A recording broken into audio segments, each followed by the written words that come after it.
Last week, we witnessed one of the most pivotal moments of the Pacific War, the fall of Java.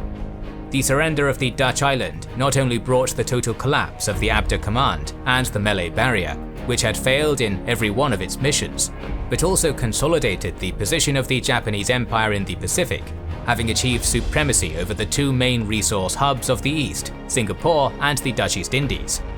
With the completion of the Malayan campaign and the Dutch surrender, new objectives appeared for the Japanese on the horizon, and today we're going to focus on one of them, the British colony of Burma with its key port of Rangoon and the last of the Chinese lifelines, the Burma Road. While there's plenty to say about the fighting on the front lines, there are stories from back home to be told too, and that's where the sponsor of this video, Magellan TV, the documentary streaming service founded by filmmakers, has something special. Their two-part documentary, Silent Sacrifice, Stories of Japanese-American Incarceration. See the untold stories of the 120,000 Japanese Americans whose country turned against them with the coming of war, and how their lives were altered long after the eventual peace was signed. And while you're there, you'll find the richest and most varied history content available anywhere, covering everything from the ancient to modern eras, wars, biographies, and the Earth itself. And that's just the history stuff. They also give you extensive collections of science, true crime, travel, and other documentaries. You'll never run out of stuff to watch with all this. Plus, they add 15 or more hours of 4K high-definition content every week for their subscribers at no extra cost. It's all viewable anytime, anywhere on televisions, laptops, mobile devices, and more. Get access to 3,500 hours of ad-free documentaries for only $4.99 a month, and get a month for free by subscribing to Magellan TV via our link in the description.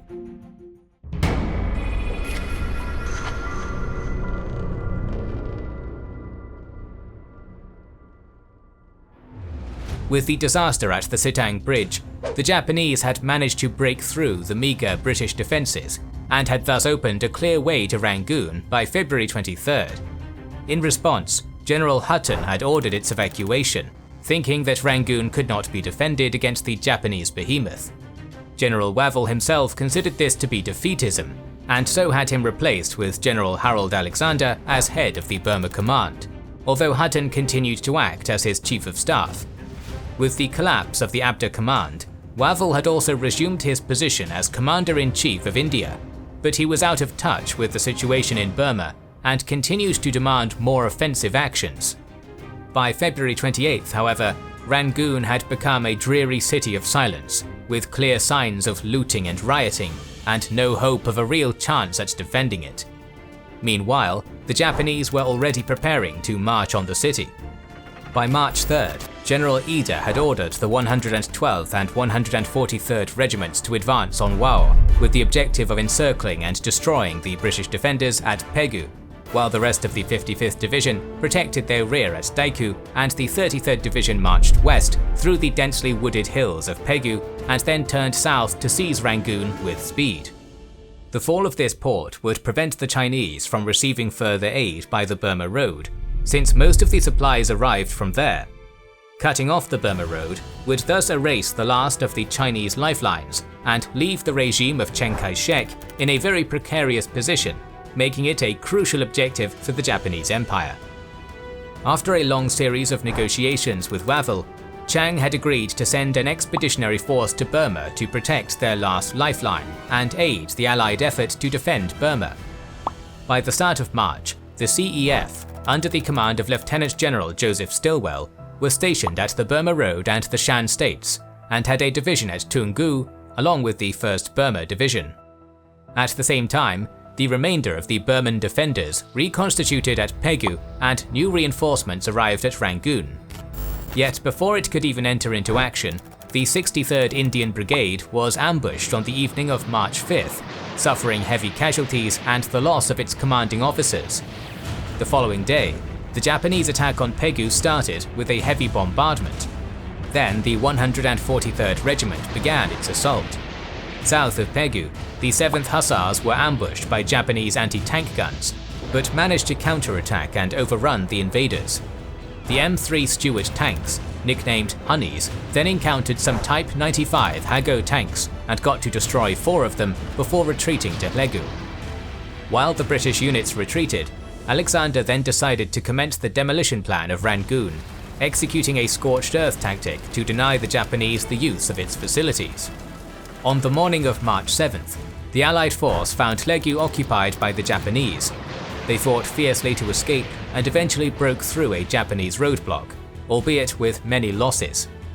After the engagement, many British units began to retreat in disorder, but Ida decided not to hotly pursue them, allowing the Burmese defenders to escape. At this point, Rangoon was under a cloud of billowing smoke after the destruction of its port and oil facilities. The final withdrawal from the city was ordered, and the Allied force then departed towards Tharwadi, but ran into a roadblock set up by the 214th Regiment at Taukian that was meant to cover the flanks of the 33rd Division. With a tenacious resistance, the invaders managed to repel 3 consecutive assaults by the bulk of the British army, forcing them to adopt a defensive stance for the night. The scene at Taukian was one of confusion and congestion, and soon the Japanese launched a heavy counterattack during the night, resulting in hand-to-hand combat. But the Allied battalion held its place, which inflicted many losses on the British. Yet General Sakurai of the 33rd Division didn't expect the defenders to abandon Rangoon so easily, and so decided to prioritize the capture of the port over the destruction of the British army, ordering the 214th Regiment to start its withdrawal. At dawn on March 8th, Alexander then ordered a new attack against the Taukian roadblock, with the 7th Hussars breaking through the Japanese positions and allowing the Allied force to escape. By March 10th, Rangoon had fallen into Japanese hands, but at least Alexander's army had managed to escape complete annihilation. And to the south, another operation was planned to mop up the remaining Allied presence in Sumatra. General Yamashita had planned to send his Imperial Guards division to occupy central and northern Sumatra, where the Dutch were still holding after the 38th Division was finally contained at Muara Tabo by March 2nd.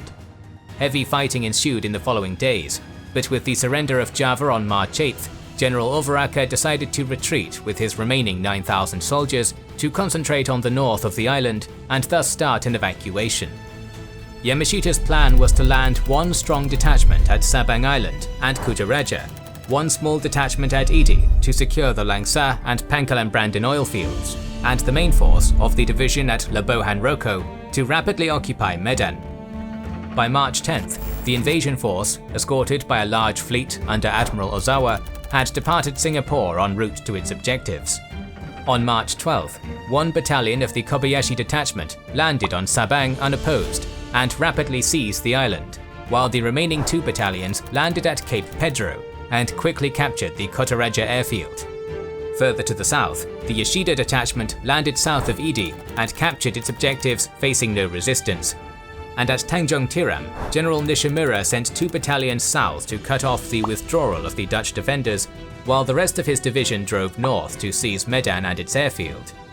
At this point, the Dutch were already retreating to their designated positions south of the Alice Valley, so they would only execute delaying actions to gain as much time as possible, alongside destroying their airfields and harbour facilities along the way. On the night of March 13th, 3 Dutch companies at Simpang Raja were assaulted by Japanese soldiers. The defenders held until dawn, but in the end had to retreat in disorder towards Tiga Roengu. Unfortunately, they found the Japanese already there, and were eventually routed by the superior Japanese firepower. The invaders would then overrun the Dutch defenders at Prapat, Posia and Beligay, hastily pursuing the survivors to Quetta Bulabenteng and successfully occupying Sibarongbarong. Thus, the Dutch soldiers that were retreating from Muara Retabo were effectively cut off and had to surrender on March 15th. In the meantime, Nishimura's main force swiftly seized Medan without opposition, and then started to raid the Dutch positions at Tiga Benenga for the next couple of days. By March 23rd, Quetta Bulabenteng was under heavy attack and in grave danger of being overrun, so Overaka ordered a general evacuation towards Liang before this position was captured. As night fell, the Japanese attacked Quetta Bulabenteng, but the fierce Dutch defenders managed to hold them off.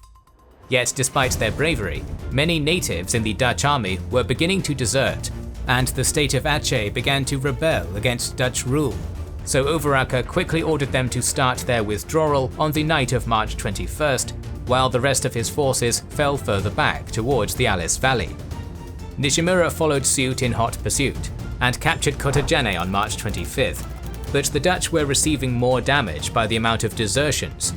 By March 27th, the Kobayashi detachment had reached the Dutch headquarters at Blancajaran, which was virtually undefended, so Overaka had no other choice but to surrender with his remaining 2,000 soldiers the following day. And with the end of organized resistance at Sumatra, we want to mention that back on March 4th, the Japanese launched Operation K, an unsuccessful air raid carried out by two Kawanishi H-8K flying boats against Pearl Harbor. They failed to gain intelligence over the state of Hawaii and the Pacific Fleet, and they only caused minor damage on the islands. A follow-up to this raid was launched on March 10th, but one of the flying boats was shot down by a Brewster F-28 Buffalo near the Midway Atoll, provoking the eventual cancellation of the operation. In turn, the Americans launched a naval bombardment of Wake Island, followed by an air raid on February 24th, causing severe damage to installations on the island and sinking two patrol boats. Admiral Halsey then turned to the northwest and launched another air raid over Minami Torishima on March 4th, again inflicting heavy damage on the island's facilities. Now we turn to the island of New Guinea, where the Japanese were planning their first offensive operation after the fall of Rabaul. To fully control the seas north of Australia and completely cut off the British Dominion, the invaders were now planning to invade Port Moresby in British New Guinea and Tulagi in the Solomon Islands. But before that, the Japanese first needed to occupy the Salamaua Lay area to establish an airbase for the support of further operations in the region. Back on February 8th, the invaders had expanded from Rabaul with a naval landing at Surmi and Gasmata, capturing the airfield there without opposition. With Gasmata firmly under their control, the Japanese would then prepare for the invasion of Salamaua Lay. The plan was for a battalion of the South Seas Detachment to capture Salamaua and its airfield, while 620 SNLF Marines landed at Lae and rapidly secured the area. They were to be escorted by a fleet mainly consisting of 2 light cruisers and 6 destroyers, under the command of Admiral Kajioka. Back on February 20th, the 4th Fleet had also been subjected to an air raid by a US aircraft carrier task force, under Admiral Wilson Brown, that forced Admiral Inouye to delay the launch of the invasion.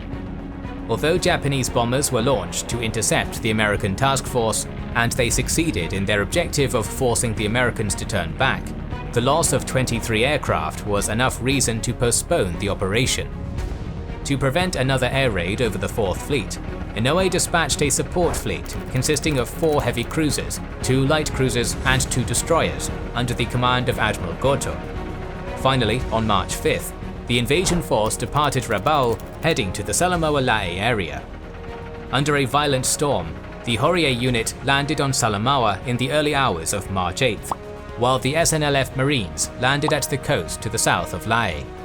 Prior to their landings, the 200 Australian defenders had already retreated to Wau after executing demolition operations to prevent the use of their facilities for the invaders. After only a couple of hours, the Horie unit captured Salamaua, its airfield, and the town of Kela, while the SNLF Marines did the same for Lae and its airfield. In the meantime, 2 task forces were assigned to Admiral Brown to carry out a new air raid, this time over the recently established Japanese presence in the Salamaua Lae area. The Americans had achieved great success on their previous raids over the Gilberts, the Marshalls, Rabaul, Wake, and Minami Torishima, and Admiral Chester Nimitz, new Commander-in-Chief of the Pacific Fleet, believed that this attack would have the advantage of surprise and could thus be deadly. By March 10th, Brown's forces had advanced undetected to the Gulf of Papua off the southern shore of New Guinea, where he ordered the SBD Dauntless bombers, TBD Devastator torpedo bombers, and F-4F Wildcats to lift off and prepare for the incoming attack. At about 0840, 104 American planes were in the air, preparing to head for their objectives. This time they found no opposing enemy fighters, so the element of surprise was on their side. The Lexington group arrived at a position above Lae around 0920 and immediately started to bombard shipping there. 3 large Japanese transports were at Lae, and they were repeatedly strafed by the fighters, while dozens of bombs fell around them, resulting in their complete destruction. The Lexington group then headed to Salamaua, while some bombers approached targets of opportunity, damaging the cruiser Yubari, 2 destroyers, the mine layer Sugaru, and 2 more transports.